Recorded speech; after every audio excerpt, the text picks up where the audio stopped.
Zach and Vinbee, the Borough Bugs. Together they review the boroughs of London. From Westminster to Islington, from Hillingdon to Havering. They find out what is there and then they show it to you. Morning all. If it isn't any trouble, would you mind if I introduce a friend of mine? All right. Sure. Oh, splendid! This is Dianthus! Ah! Oh, my nectar! Yes, this is Dianthus. They're a good friend of mine. Yeah. Whoa, how'd you do that? I don't know. It just happens whenever we hug. Bug hug. Oh, it's time! Since when did you have a watch? Sorry about that, everybody. Welcome to Borough Bugs, the show where we research each of the London boroughs and then dump all of our knowledge onto you. Hello, I'm Vinbee the Bumblebee, and I still have a nice warm cup of nectar. And I'm Zach the Butterfly, and I spilled mine all over the floor. Not to worry, here you are. Oh, thank you. You're welcome. And this is Borough Bugs. Vera, is there any particular reason why you brought your friend in today? Well, I was checking the episode plan and found out that today's episode is Lewisham. So? Well, Dianthus here was originally from Lewisham. Oh, a local. This should make things more interesting.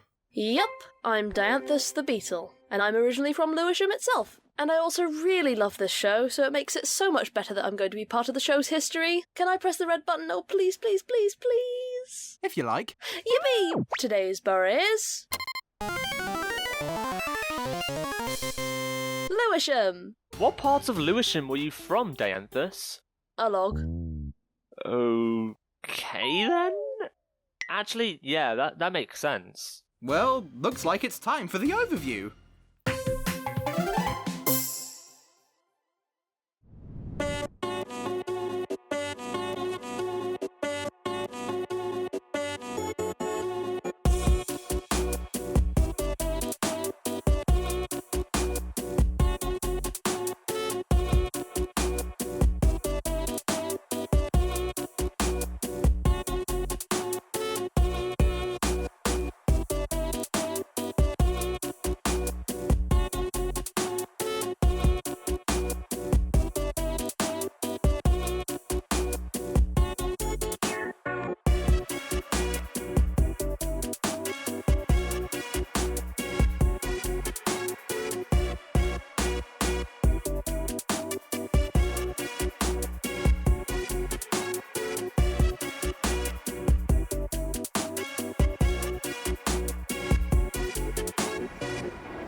Oh, I miss Lewisham. Sadly, I don't live there anymore. Now I live in the Midlands. Oh my god, same! Twin! Twin! Twin! Twin! Twin! You don't live in the north. I'd like to say something. A lot of places in Lewisham are incredibly multicultural. The borough's population consists of people from a huge variety of nationalities. It even won the title of London Borough of Culture in 2022. Ooh. I think we should take a look at the landmarks now. There's one in particular I'm really eager to talk about, and it's the first one coming up. Alright, let's.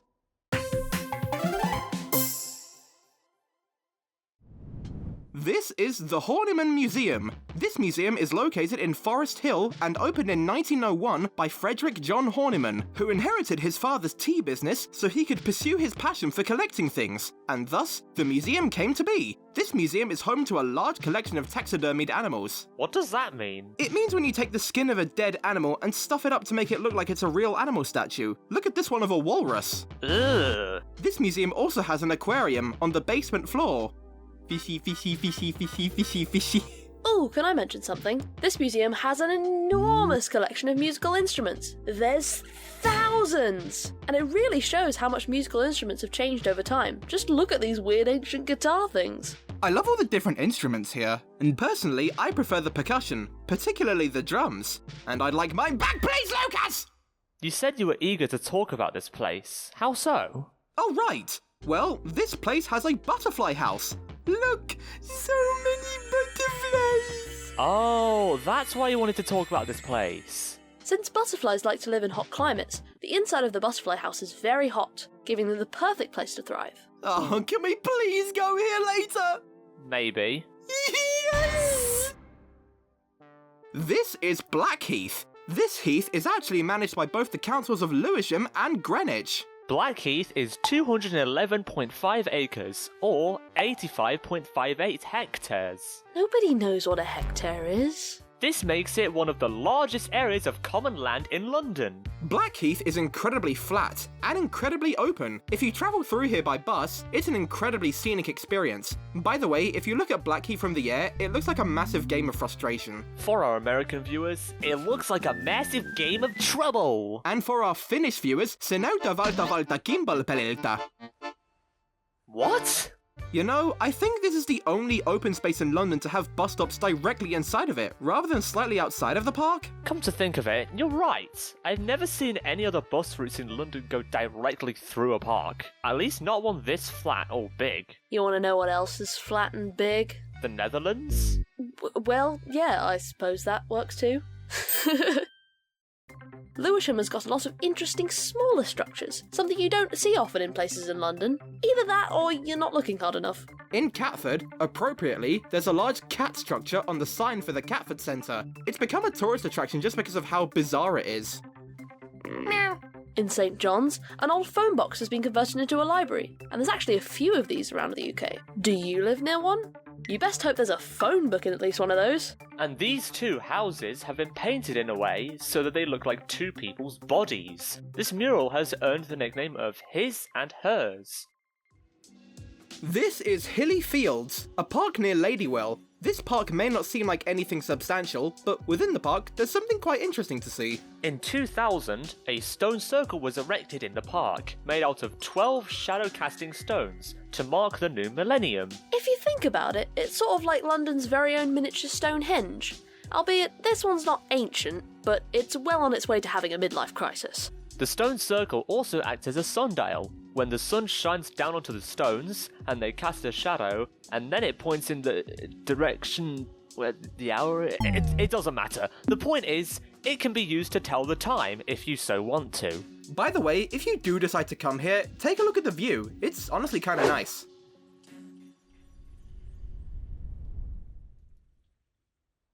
Are you two liking Lewisham so far? Yeah, I'm enjoying this. It's pretty cool. I'm not, annoying you guys, am I? No, not really. Yay!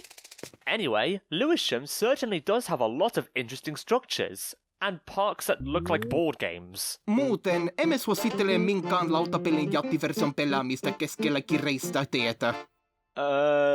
Yes. Anyways, let's take a look at the transport of Lewisham.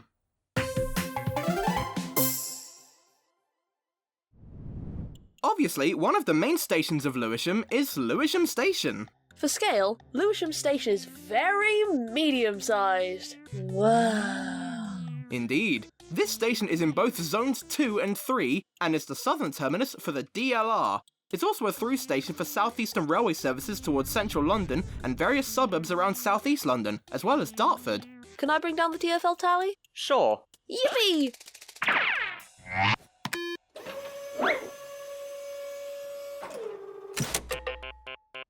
Wow, the Overground wins today with 6 stations, and the DLR only has 2. I honestly thought there were more DLR stations in this borough. I suppose not. Also, might as well show which Overground line it is. It's all the Windrush line. Oh yeah, this is the first time we're covering the DLR in the programme. We might as well explain it. The DLR is a light railway spanning all across East London, hence the name being an acronym for Docklands Light Railway.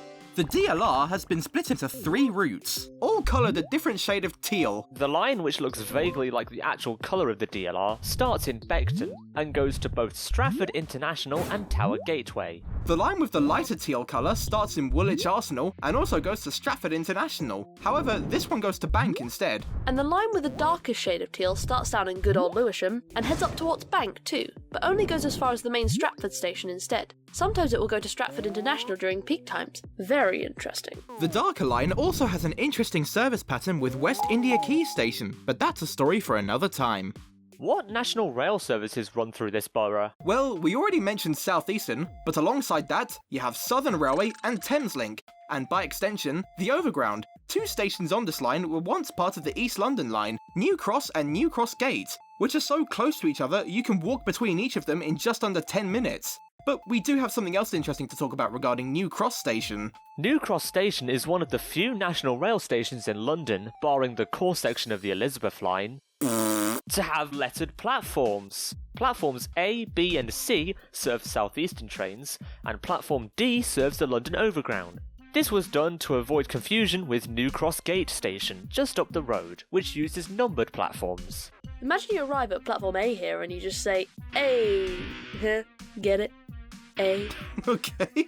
Well, another station that has lettered platforms in London is Waterloo East, likely done for the same reason, to avoid confusion with London Waterloo Station. Lewisham hasn't got any bus stations, but it does have a rather unique bus route here. Yep. Before we talk about it though, we need to discuss the Superloop! The Superloop is a huge loop of buses encircling outer London, all numbered like numbers on a clock, with a few exceptions. SLs 1, 2, 3, 5, 7, 9 and 10 are the radial routes that encircle the capital. SL2 stops at the Woolwich Ferry, as there's no way for it to get to the other side of the river. Bus routes don't usually run on the ferry. And SL3 stops at Thamesmead, about 4 kilometres in the opposite direction. SLs 4, 6, 8, 11 and soon to be opened, 12, are the orbital routes, not a part of the actual loop. Another orbital route is the BL1. This is the route we're going to talk about. BL1? BL1? Huh? Is that funny? Not really. Oh.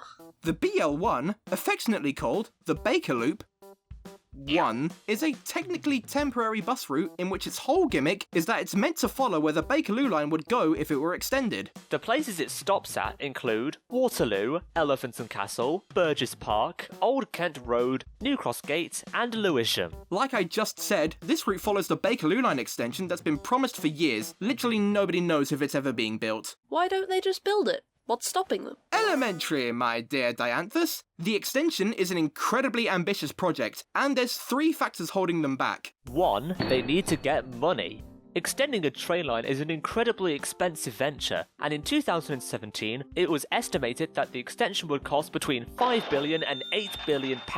Compare that to the Northern Line extension, where it only cost just over £1 billion, mainly due to the smaller scale of that extension.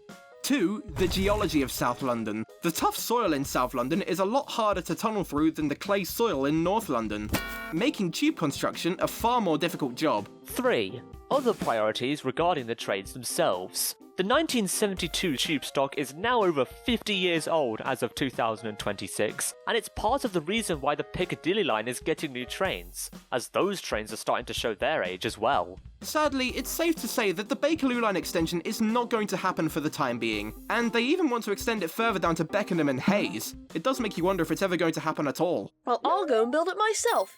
I'll show them. No, you won't. Yeah, you're right, sorry. Trivia!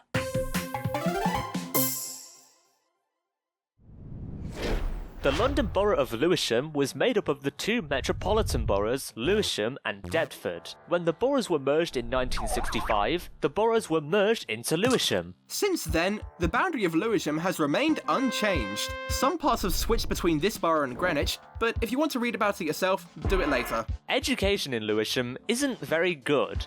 Lewisham is the 3rd worst performing borough for level 3 qualifications. If you don't know what that means, it's to do with A-level grades. It's essentially a diploma. In 2019, the percentage of 19-year-olds in Lewisham who lack a level 3 qualification is an alarming 42%. Lewisham's population in 1801 was just under 17,000. 100 years later in 1901, the population shot up to 217,000.